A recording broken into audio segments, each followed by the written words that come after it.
You gotta mix a little pleasure with a little pain at times, and vice versa, so that you don't get spoiled. What's going on, world? This thing ain't no baby no more. You damn right. It's an adult. Episode 18. Remember, your feet will be together. That's Vital Podcast. The rhythm is quick flow. You can sometimes lose your own life getting caught up in the identity or the identities of others' lives by being in close enough proximity to certain types of people, certain types of personalities. Subtly, Their ideals begin to become your ideals. their thoughts tend to all of a sudden start to become your thoughts. The way that they move starts to become how you move to a degree. So if they're limited in the things they think and believe, and you're constantly in their proximity, their limiting capabilities now possess the ability to invade your philosophy, dropping your intelligence down to a different level of frequency. Ed Milet explained identity this way. He said, identity works like an internal thermostat. If your internal thermostat is set at 75 degrees, you operate, you function at 75 degrees. You get around some people they don't necessarily function at 75. They might function at 60.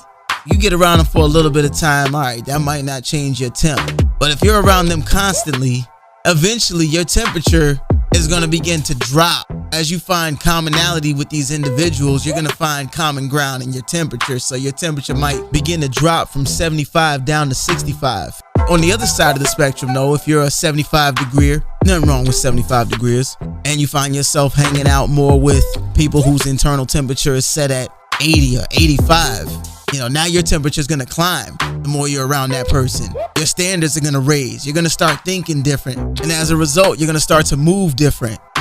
Identity is who I choose to be, irrespective of what anyone else outside of me may see. Your identity, your self-image, your perception of self is whatever you choose to make of it. The only way to find your true identity is to silence the voices of they. And I'm not referring to that community that identifies as they. Although I fully support the idea of identifying as they, because they, to a degree, represent those who are honest with themselves enough to say, you know what? I don't know what my identity is. Because everything about me that I believed about me was taught to me from people external of me. So I never got a fair shake at discovering me. So right now I'm in the rebuilding phases of my life. I'm constructing a new me, a true me, the me I choose to be. And it don't look like a structure yet because I'm building. It might look like shit at the moment. It's because I'm building. But I got a vision in mind. I got a blueprint. You may not necessarily see it, and that's cool. The vision I'm holding wasn't given to you.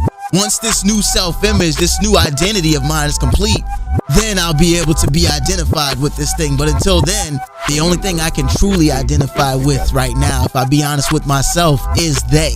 Because this ain't me. This is a ghetto building that was put together by other folk who believed they knew what was best for me. But the reality of the situation is no one can know what's best for me except for me, because no one's living this existence of being me except for me. They simply represent a combination of egos, ideologies, perspectives, personalities, and traits that were dumped upon you and I to create us. We, who we are. You know that old saying, it takes a village to raise a child. Started with your parents. Whether they were there or not, you got their traits. You inherited them naturally by way of biology, DNA. All that stuff that was in them naturally was passed down into you. You didn't have to see some of it in order for it to latch on and become part of your nature. Other caretakers, you've got teachers in schools. When you think about the school system, it was not speaking on behalf of all, but for many of us, if you grew up in the public school system, the way it was set up was like a one-size-fits-all, where if the child to whom life is new to, mind you, because they're a child, they're coming to school to learn, if they didn't understand what was being taught, the fault wasn't on the part of the instructor, unless it was a general consensus agreed upon by all or most of the class. It wasn't on the school's curriculum. No, the problem was that child. They now were considered, and still now to this day for some are considered, autistic. They now were considered to have a learning disability because some suck-ass teacher couldn't teach the stuff in a way that they could understand it, in a way that was tasty or palatable for their little small mental palates during the hopeful, entertaining years of their little lives. They'll be back. But for now, they're growing up with this limiting belief because of what the adults say, because what the adults say is gospel. What the adults say must be true because the adults said it. The issue, unbeknownst to many and unbeknownst to them, may not have been with them. It may have been with the sorry-ass instructors who instructed them. And I don't say that to say that every one of their instructors was a bad instructor. Just speaking on behalf of those who were bad instructors. It may have been with the bullshit one-size-fits-all curriculum that they, the instructors, were forced to follow. So it may not have been the instructors' fault at all. Regardless, they who in the past helped to form, along with they who are currently helping to form defects and deformities, sadly misshaping the identities of many. Not the case for all, in case someone didn't hear me. The ACE test, the Adverse Childhood Experiences Test, is a test that was originally performed by the CDC. It was also performed by Kaiser. It's a 10-question examination that determines the level of trauma that an individual experienced as a child growing up. Whether it was physical abuse, verbal abuse, emotional abuse, sexual abuse, parents who were divorced, parents who were addicted to substances, parents who were arrested, domestic violence, relatives that were killed, different variables that may have contributed to the trauma that the examinee may have experienced during their upbringing. Basically, the test works off a number scale. So for example, if you score a 4 or more, you're said to have an increased risk of 7 out of the top 10 leading causes of death. If you score 6 or more, you have a 1,200% higher risk of committing suicide. Individuals in that scoring bracket are said to have a higher risk of depression, addiction, virtually anything negative. Those that score on this side of the spectrum are said to be those type of individuals who typically wind up being placed by they in a cage, prison cell. They don't care enough to evaluate, consider, and rehabilitate those individuals' brains to help those individuals to become a more suitable fit for society, a better fit for the collective whole. Fyodor Dostoevsky once said that the degree of civilization in a society can be judged by entering its prisons. A society ought not be judged by the way it treats its outstanding citizens, but by the way it treats its criminals. The pessimistic mind is a mind of confusion. It's a mind of frustration, and as a result of misunderstanding. It doesn't know reason because it's never been conditioned to be reasonable.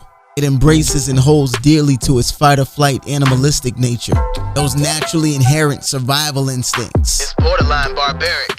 It has a deep adherence to emotion. It doesn't offer grace because it's wrapped up in emotions. It's an emotional mind. The emotional mind craves sympathy. An emotionally guided operator is an ego-driven operator.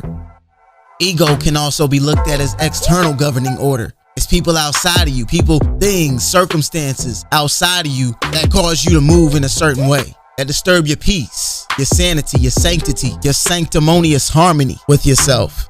When you can see a clear path in your life, it ain't up to others to scrutinize your walk, to bring distraction to your intended course of action. What are your intentions? What are they tied to? Who are they tied to? Are they governed by others, or are they governed by you?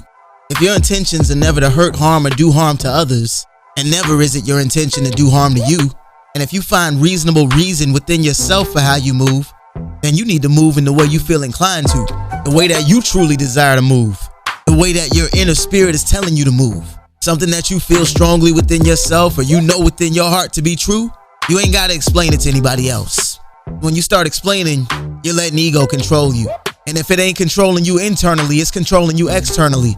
Ego says you gotta adopt my philosophy, this philosophy, and move how I move this way. Not only that, I gotta know that you've adopted this philosophy. You gotta prove to me that you've adopted this philosophy by how you move. That's ego. Ego demands proof all the time. Ego has to see it in order to believe it. Ego sometimes is like behavioral modification for sensible, reasonable individuals. Ego comes in to rob you of your joy. It comes in to steal and kill your happiness, your optimism, shattering your dreams and blurring your vision.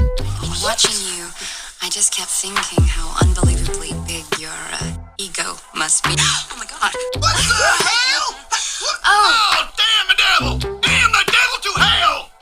Cults operate by way of an ecosystem. An ecosystem, not an ecosystem, but an ecosystem. A system of empowerment, guilt, and order.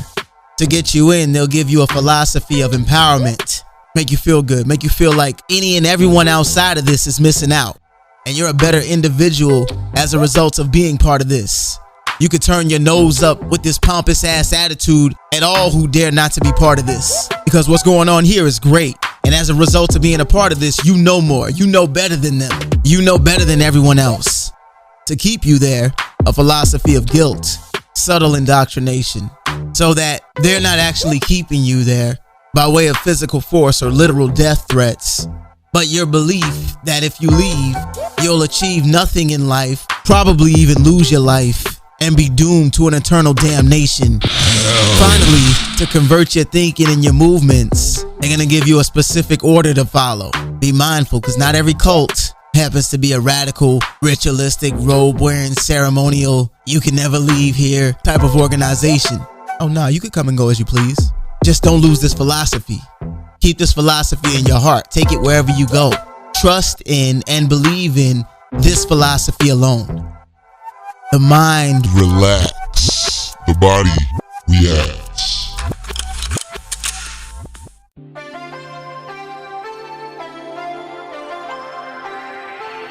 flow is an immersive state where actions and thoughts synchronize harmoniously, propelling individuals closer to their innate potential.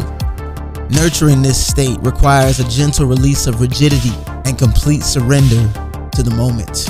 It's a state of embracing your own experience without the shackles or chains of overanalysis. Overthinking is the arch nemesis of flow. It's like dense clouds of thought full of ego-driven emotions, ready to rain on and rain over your day. It's obscuring to your intuitive sunlight. It prevents it from shining. It prevents your illuminating rays of clear insight from penetrating your consciousness.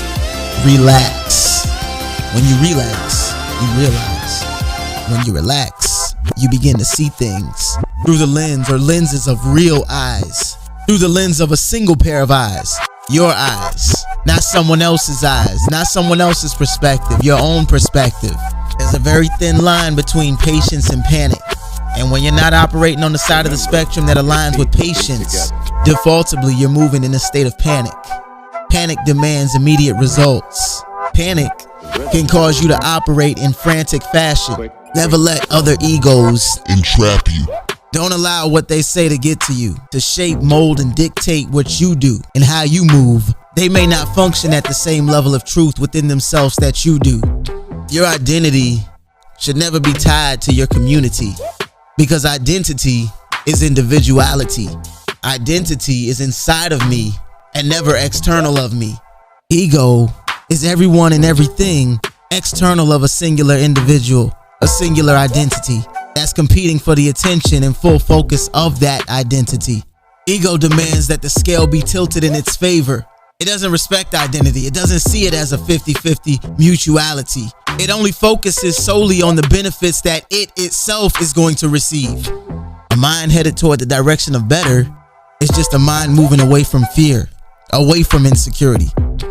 A mind bold enough to step out on faith, real faith, true faith, is a mind moving towards the direction of peace. Believing is breaking through the next ceiling. Woke is nothing more than having a higher sense of alertness, a higher sense of awareness, a deeper sense of understanding through this higher sense of alertness and awareness. It's having a renewed sense of awareness, a deeper level of awareness. In order to ascend higher, you gotta look deeper. You gotta go deeper. What you want to achieve will be contingent upon the depth or degree to which you seek true understanding. You don't just find gold digging in the woods or lying out on some rocks by the beach. Gold, just like diamonds, just like other valuable elements, have to be searched for by digging deep. With some emphasis on that P. My bad. When you desire pleasure at its pinnacle, even for a moment, you want to go deep. Yeah, motherfucker. It's that that same energy towards pursuing your dreams. When you become aware of the light that exists within you, and that light reveals to you what is really true, there aren't any chances for you to be misguided after that. It's time you embrace your inner darkness. It's time you traveled into the dark inner recesses of you, taking a more detailed observation of you, understanding you, discovering that light, not the superficial light, but the light within, the light that's purpose is to be used to see the darkest inner chambers of you. This light serves as your eternal governing order. This light, if you'll allow it to, will guide you into all truth regarding you. The only way to discover this light is a deeper look within. Life requires energy. It requires conscious contribution given to the collective consciousness. It requires offering, sacrifice. You gotta mix a little pleasure with a little pain at times. More to come regarding this topic on the next episode.